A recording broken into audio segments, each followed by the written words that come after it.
পুলিশের কি উচিত ছিল যে তৎক্ষণাৎ সঠিক তদন্ত করে যারা দোষী তাদের বিরুদ্ধে ব্যবস্থা নেয়। এখানে আমরা এতদিন পর কি দেখলাম যে পুলিশের লোকই তথ্য প্রমাণ লোপাটের সঙ্গে যুক্ত, প্রশাসনের লোক তথ্য প্রমাণ লোপাটের সঙ্গে যুক্ত। তাহলে কি করে মানুষ প্রশাসন বা সরকারের ওপর আস্থা রাখবে?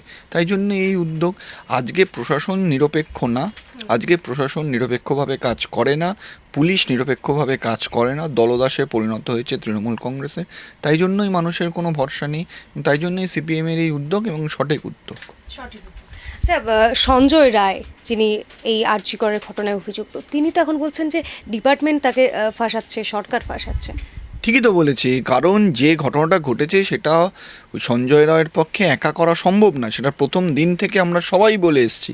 আজকে সঞ্জয় রায় যে কথাটা বলেছে, সিবিআইয়ের উচিত এক্ষুনি ওই স্টেটমেন্টের কে বেস করে তদন্ত করা এবং বার করা যে কারা কারা এর সঙ্গে যুক্ত আছে। সিবিআইও কিন্তু প্রশ্নের ঊর্ধ্বে থাকবে না।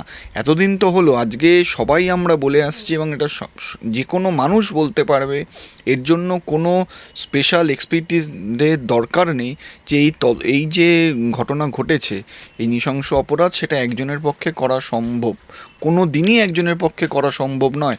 এবং আজকে সঞ্জয় রায় বলছে ওনার স্টেটমেন্টের ভিত্তিতে তদন্ত হোক, ওনাকে গ্রিল করা হোক যে ওনারকে কীভাবে ফাঁসানো হয়েছে, সেই অনুযায়ী তদন্ত এগোনো হোক। উনি তো সঠিক কথা বলছেন। আরজিকর আবহের মধ্যেই আমরা দেখছি 6টি বিধানসভা কেন্দ্রে উপনির্বাচন রয়েছে এবং তার প্রচারেও তো একদম উত্তাপ চরমে। আমরা দেখছি যে ফিরহাদ হাকিমের মন্তব্য নিয়ে এখন বিতর্ক, সেটা নিয়ে কি বলবেন? দেখুন, আমি আগেও বলেছি, এই তৃণমূল কংগ্রেস পুরো পশ্চিমবঙ্গের রাজনৈতিক কালচারটা নষ্ট করে দিয়েছে। আমরা ভাবতেই পারি না, সারা ভারতবর্ষে দেখুন বা 2011 আগে দেখুন, কোনো রাজনৈতিক নেতা অপর তার বিরোধী রাজনৈতিক নেতার বিরুদ্ধে এই রকম কোনো বাক্য ব্যবহার করতে পারে।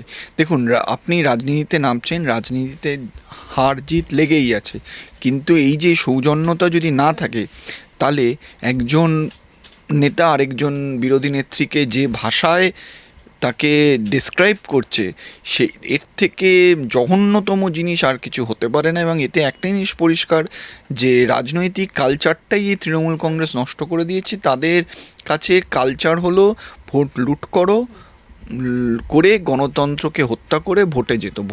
ভোটে জেতা মানেই যে আমি সব কিছু করতে পারবো সেটা না, ভোটে জেতা মানে আমার রেসপন্সিবিলিটি আরও বেড়ে যাচ্ছে। কিন্তু এটা তৃণমূলের পক্ষে বোঝা সম্ভব নয়। তার কারণ হলো তারা গণতান্ত্রিক পদ্ধতিতে তো ভোটে যেতে না, ভোট লুট করে যেতে, তাই তারা কোনোদিনই এই কালচার বুঝবে না। আচ্ছা, ফিরহাদ হাকিমের মন্তব্যকে কিন্তু সমর্থন করছেন মদন মিত্র। তিনি বলছেন মাল বলার মধ্যে কোনো অন্যায় নেই। দেখুন, যে একজন জেল ফেরত আসামি, তার বিরুদ্ধে এখনও চিটিং এর কেস পেন্ডিং আছে, ঠিক আছে, তাদের এই ভাষাটা যে বলছে সেই ভাষাটাই খুব স্বাভাবিক, কারণ এটা তৃণমূলের কালচার যে কাউকে পুরুষ নারী যেই হোক নির্বিশেষে কাউকে মাল বলে সম্বোধন করে, এটা ওনাদের কালচার, ওনারা সেই মতে কাজ করেছেন, এটা তো অবাক হওয়ার কিছু নেই এবং ওনারা এই কালচারেই বিশ্বাস করেন। আচ্ছা, ফিরহাদ হাকিম কিন্তু বলছেন যে কেউ আঘাত পেলে দুঃখিত। দেখুন, আমি কাউকে খুন করে বলছি আমি খুন করে দুঃখিত, এই কথা বলে তো লাভ নেই। উনি যথেষ্ট একজন মেয়র, ওনার থেকে আরও অনেক বেশি আমরা সৌজন্যতা বোধ আশা করি, কিন্তু ওনার ওই যে তৃণমূলে যাবে তাকে ওই কথা বলতে হবে, নাহলে সে তৃণমূলের জন্য এলিজিবিলিটি হবে না, তাই এটা বলাটাই স্বাভাবিক। ফিরহাদ হাকিম যেটা বলছেন যে আমার নেত্রী তিনি একজন মহিলা, অর্থাৎ মমতা ব্যানার্জির কথা বলছে, মহিলাদের অসম্মান করার কথা ভাবতেই পারি না। আমাদের বাংলায় মহিলাদের সম্মান করা হয়, দুর্গা পুজো কালী পুজো করি আমরা।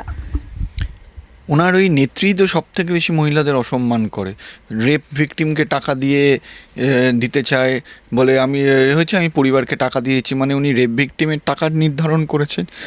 ওনার নেত্রী যেখানে সব থেকে বড় মহিলাদের অসম্মান করেন, ওনার দলের লোক তো সেটাই ফলো করবে এবং এটাই স্বাভাবিক। আচ্ছা, ফিরহাদ হাকিমের মন্তব্যে যেভাবে পাল্টা ডিফেন্ড করছেন মদন মিত্ররা, সে জায়গায় কি মনে হয় যে তৃণমূলের কি সাসপেন্ড করা উচিত ছিল এরকম মন্তব্য বা কোনো স্টেপ সাসপেন্ড করলে তো পুরো দলটাকেই সাসপেন্ড করতে হবে, কারোর মধ্যে কোনো কালচার কিচ্ছু নেই। যে দলটা যদি আজকে সিবিআই এই সঠিকভাবে তদন্ত করে, যদি বিজেপি আর তৃণমূলের মধ্যে কোনো সেটিং বাদ দিয়ে সিবিআই নিরপেক্ষভাবে তদন্ত করে, তৃণমূল দলটা পুরো ক্যাবিনেটটা অর্ধেক এমপি এমএলএই থাকবে জেলের ভেতরে। এদের আবার কি সাসপেনশন, কি পুরো দলটাই যেখানে একটা এই দুর্নীতির দায়ে অভিযুক্ত, এদের আবার কি নীতি, কি নৈতিকতা?